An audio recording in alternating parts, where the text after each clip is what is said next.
Good afternoon, dear students. I am Amrita, your chemistry lecturer. In the previous session, we learned conductometric titration. So, today in this session, we will discuss Viva questions. So, before going to discuss Viva questions, once you can recall the experiment. Okay, so let us move on to our topic. So, the first question is name the principle of conductometric titration.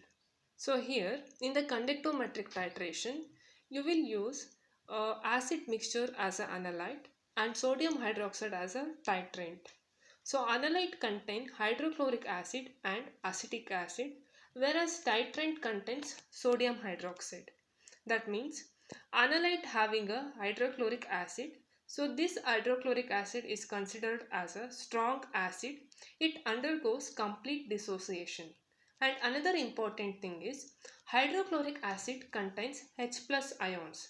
So this H plus ions possesses high ionic mobility. So it will replaces the slow moving sodium ion of the base.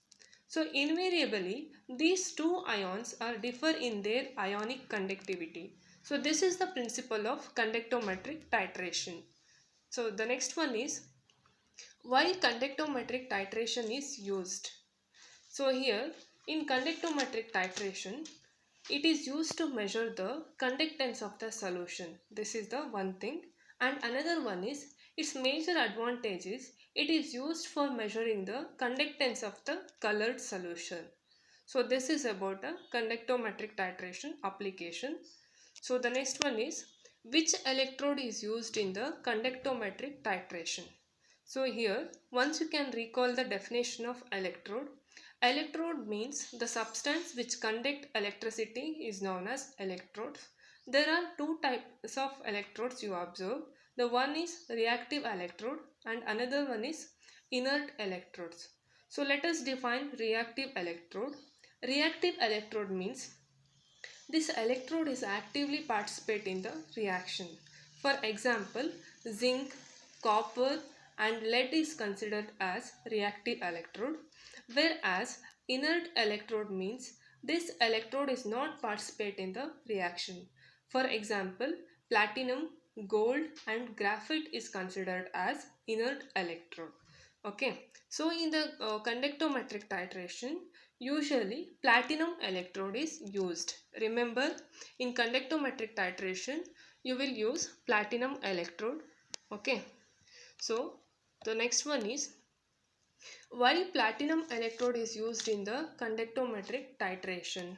Means here the platinum electrode is used to reduce the polarizing effect of the passage of the current between the two electrode.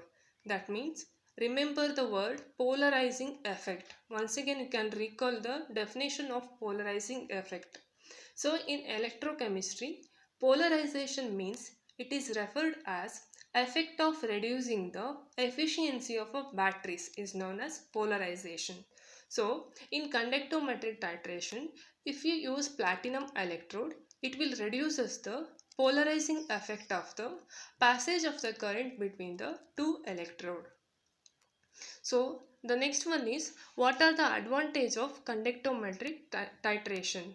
So majorly it is used for very dilute solution and also for very weak acids. And second advantage is it is also gives a more accurate result. So this is the advantage of conductometric titration. So the next question is why does conductance is increases with the temperature? That means here usually increase in temperature the kinetic energy of the ion is also increases. That means if you increase the temperature then the kinetic energy of the ion is also increases. So kinetic energy means the energy possessed due to its movement is known as kinetic energy. So this is the effect of conductance. This is the effect of temperature on conductance of the solution. So the next one is which property is used is measured in conductometry. That means by using a conductometry you can measure the electrical conductivity of the solution. Okay. So the next one is define cell constant.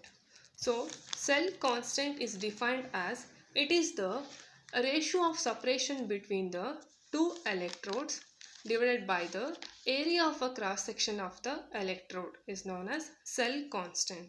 Okay. Next one is, why does conductivity is decreases in the titration?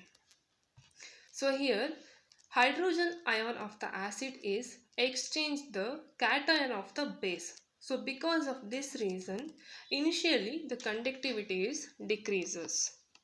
Okay. Next one is, why AC current is used in the conductivity cell. AC current means alternating current.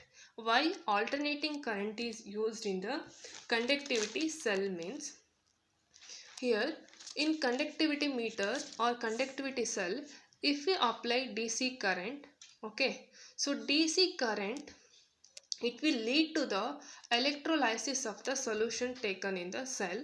So in order to prevent electrolysis, you have to use AC current. That means alternating current is used for the conductivity cell. Okay. The next one is, does conductance is increases with the temperature? That means in conductance, temperature play an important role on increase in the conductance. Okay, so here the conductivity invariably increases with the increasing the temperature. So the next one is, state Ohm's law. So Ohm's law is given as V is equal to IR. Here V is represent voltage and I represent current, R represent resistance. So Ohm's law is given as, the current flowing in a circuit is directly proportional to the applied potential difference and inversely proportional to the resistance in the circuit. So this is the statement of Ohm's law. So the next one is, what are conductivity cell? So conductivity cell is defined as, it is a glass vessel contains two electrodes at a definite distance apart and filled with a solution whose conductivity is to be determined or measured. This is the definition of conductivity cell. So the next one is, which electrode is used in the conductivity meter? That means here the two electrode cell is most commonly used conductivity cell. The glass cell have electrodes made up of platinum, and epoxy cell is used to clean graphite plates. So this is all about Viva questions. Thanks for watching.